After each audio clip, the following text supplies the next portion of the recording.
ذاك اليوم حاطين بتويتر واحد حاط اسمه، ما أدري إذا صدق ولا كذب، ماخذين صورة يعني كابتشر، إنه هو يشكر السلطات لأن ساعدوه في سحب جنسية زوجته المصلحجية، لأنها تطلقت منه أو طلقت منه أو طلبت الطلاق كما يبدو عقب 18 سنة زواج. وطبعا أكيد هي مصلحجية لأنها حصلت الجنسية وطلقت على قولته يعني. فيعني أنا أحس إن هذا الشيء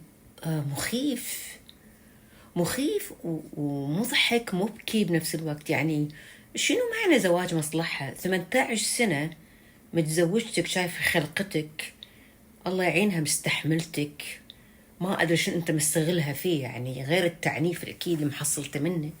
ما في امرأة تترك واحد عقب 18 سنة زواج إلا يكون صدق شين يعني. بعدين يعني هل أنت تعتقد يعني حتى لو إنها مثلا كانت مصلحتية، تعتقد أنت بالنهاية هل هذا من الفروسية؟ هل هذه من أخلاق الرجال؟ أنت لست رجل على فكرة، أنت دنيء ومنحط وخسيس اللي تعامل إنسانة كانت يمكن أم عيالك وعشرة معاك 18 سنة بهذه الطريقة عقب ما انفصلتوا. يعني هذا يدل على النذالة.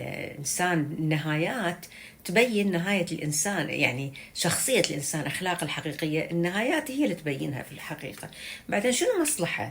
كلنا عندنا مصلحة، حتى لما أنا أحب يكون عندي مصلحة، لأني مجرد أني أستمتع في الحب مع هذا الشخص هذه مصلحة لي، ونفس الشيء فايس فيرسا يعني.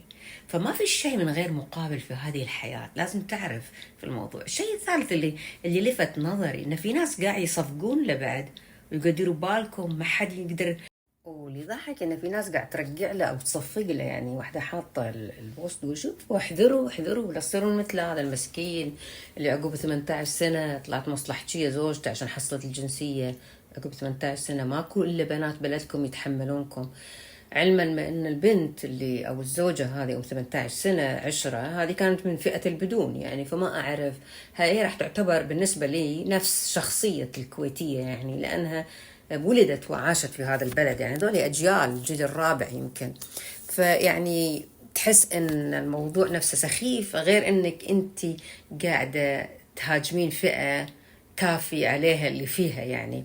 الشيء الثاني ان في واحد كتب لي شيء حلو، تعليق على هذا الموضوع، ان ليش هذا الانسان تصرف بهذه الدناءة وكأنه حق له يعني الجنسية، وان الدولة فعلا سمعت له، يعني تحس كأنه يفتن فتيني هذا. فلأنه كتب لأن الجنسية في نظر هذا الزوج عبارة عن هبة منه، عطية يعني، لأن تزوجها أخذت جنسيته.